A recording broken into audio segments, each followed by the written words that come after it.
Hello and welcome, Road Rush Nation. This week we're going to talk about the 2022 Ultra CVO that Harley has just come out. And is it worth it? We're going to compare a 2019 CVO to the new one to see what the upgrades are, and would you buy it? Let's talk.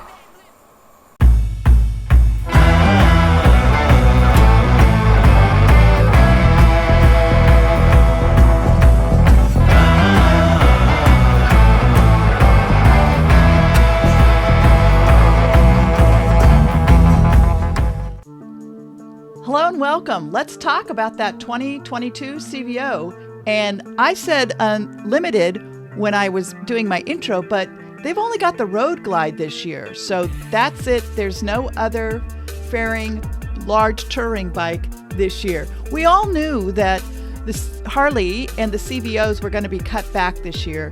That rumor had been going around for quite a while, and it makes sense why they had to cut back. COVID and manufacturing has just been brutal. So let's take a look and compare the CVO Road Glide for the 2022, and let's see what you get and what it costs. So let's take a look.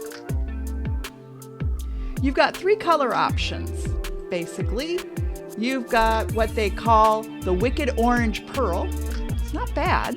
Kind of reminds me of Road Rush Nation's colors. The Hightail Yellow Pearl. Oh, by the way, take a look at this. Adds $3,000 to MSRP. They're showing the MSRP at $44,899. Just say $45,000. So that one adds to it. And then there's the Dante's Red Fade. I'm surprised this one didn't add to the price. So it's got the flames, and I have to say this is probably my favorite as far as all the colors go. Let's double check. Oh, and the Wicked Orange Pearl, that adds $3,000 to the MSRP. So now we know which paints are going to cost you an extra $3,000. But let's check out what was the upgrades that they've done with the CVO this year.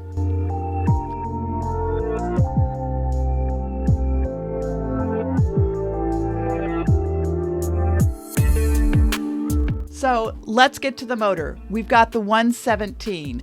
Now we were hoping that this year they were going to upgrade the motor, but again, with COVID and the manufacturing halting and getting just parts, it makes sense why it's still the 117. Now you've seen now where Harley is offering the 117 though on the STs, which I think is fantastic. So it really doesn't make this motor stand out anymore. Like you used to always say, oh, I want the CVO because it's got the best and the largest motor that's available. Now let me remind you though, the 131 is available and can go into this motor. Basically it's a stage 4, can get you up to a 131, or you can put a brand new crated 131 into your bike. So we've got the painted premium finishes. It's got the heated KAHUNA collection grips, which are fantastic. I happen to put those on my bike, and oh, by the way, those are what Aaron got on his 2019 CVO. So those have been out for a while. You've got the Daymaker LED headlights, safety enhancements for cornering. They've come out with a new setup on that, which is great. They've had that out for the last couple of years. But here's the other big thing is they've upgraded the stereos finally. We've got Rockford Fosgate now put into these. I will tell you, this was Aaron's big complaint on his CVO. He doesn't have an upgraded stereo system. Actually, I was looking at a Street Glide CVO back in late 2019, and it had the upgraded stereo system better than what he had on the CVO, and it kind of ticked him off because he was like, why don't I get the best of the best? So this is really actually a nice upgrade that they have done. And of course, you got the wireless headsets and so on that are on this bike. But let's see the promo video that Harley has put out.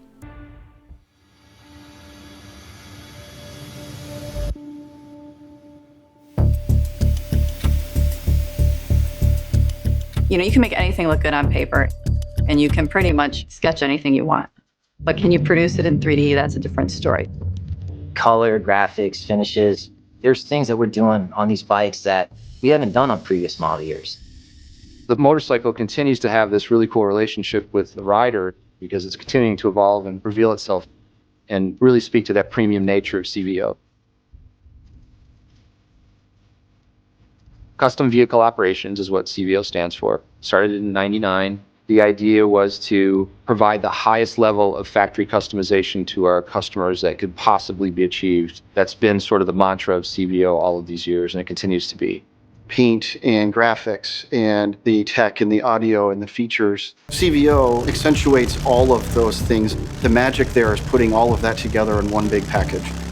For CVO, we always try to up the game a little bit to give that customer something special.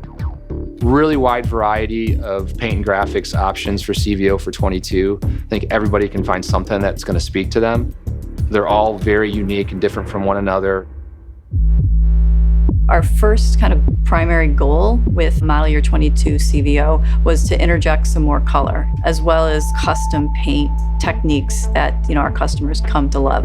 We really tried to make an impact with some bright, bold colors and contrast. So those schemes are two-tone and they reflect some of those really bold, saturated colors with pearl effects. CVO is where we get the greatest opportunity to play and experiment. So we often work closely with Gunslinger. Gunslinger is a company that's been in our CVO arsenal and family for a long time now, and they're inspiring us to push the limits. We try to do the same thing with them. Gunslinger can go in there with a person with a brush by hand and really pinstripe in some sharp curves. That hand-applied technique allows for very intricate 2 tones, 3 tones, airbrush drop shadows, and really translates into a truly custom look.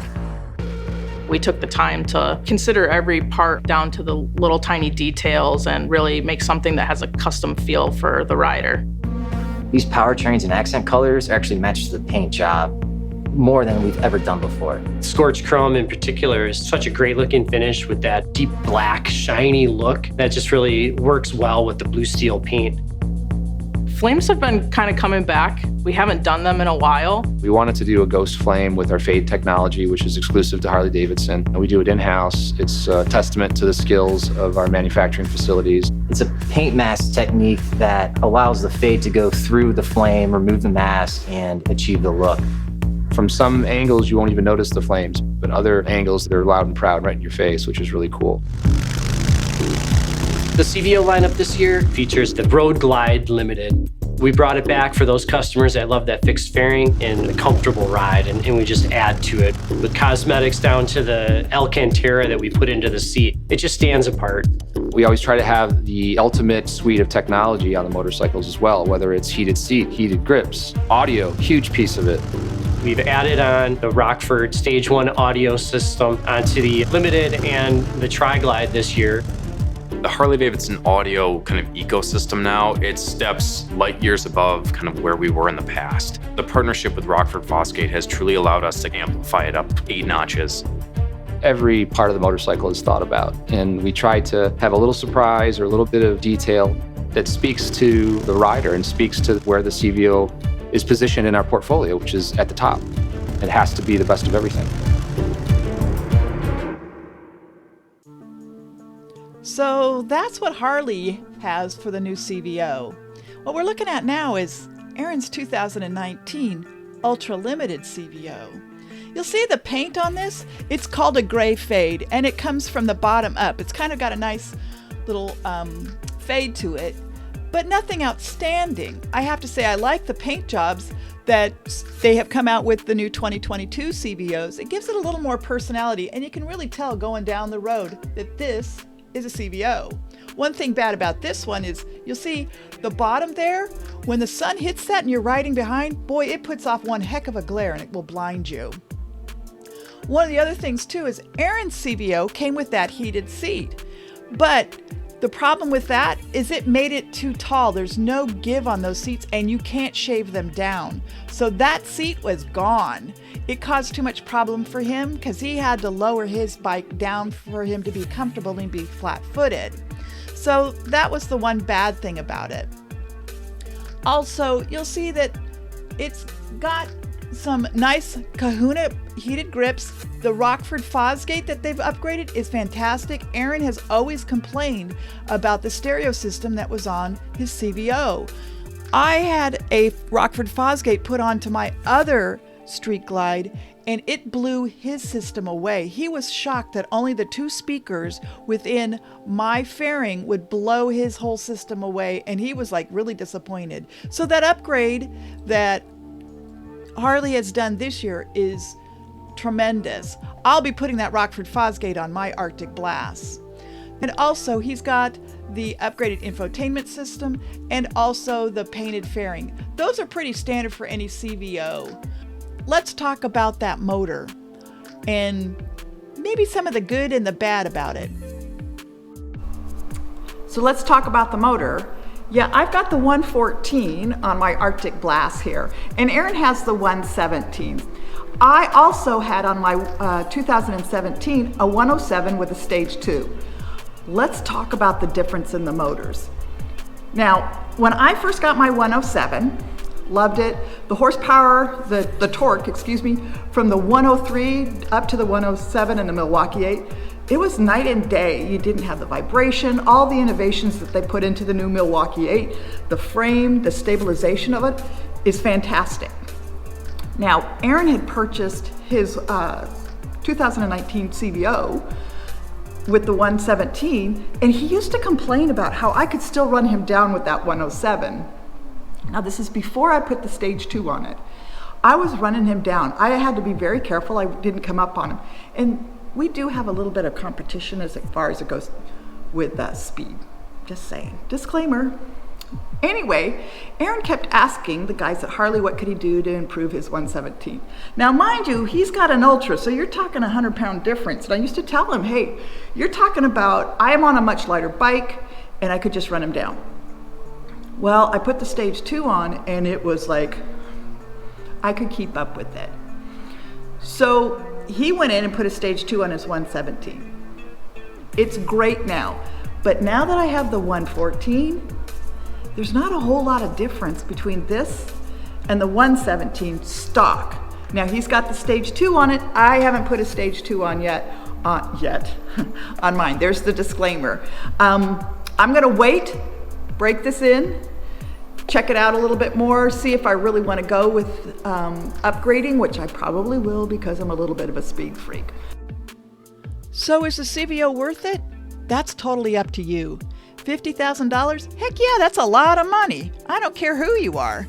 But if you're a bike enthusiast and you've always dreamed of having a CVO, it doesn't matter. It's worth it. When people turn around and look at your bike and you go, yeah, I've got a CVO, yeah, you kind of get a little bit of pride. So the thing to remember is life's too short, so let's go ride. Thanks for watching, and we hope you enjoyed it. Don't forget to subscribe and hit that notification bell so you don't miss out on the next adventure. Take care, ride safe, and enjoy life. Remember, life's too short, so let's go ride.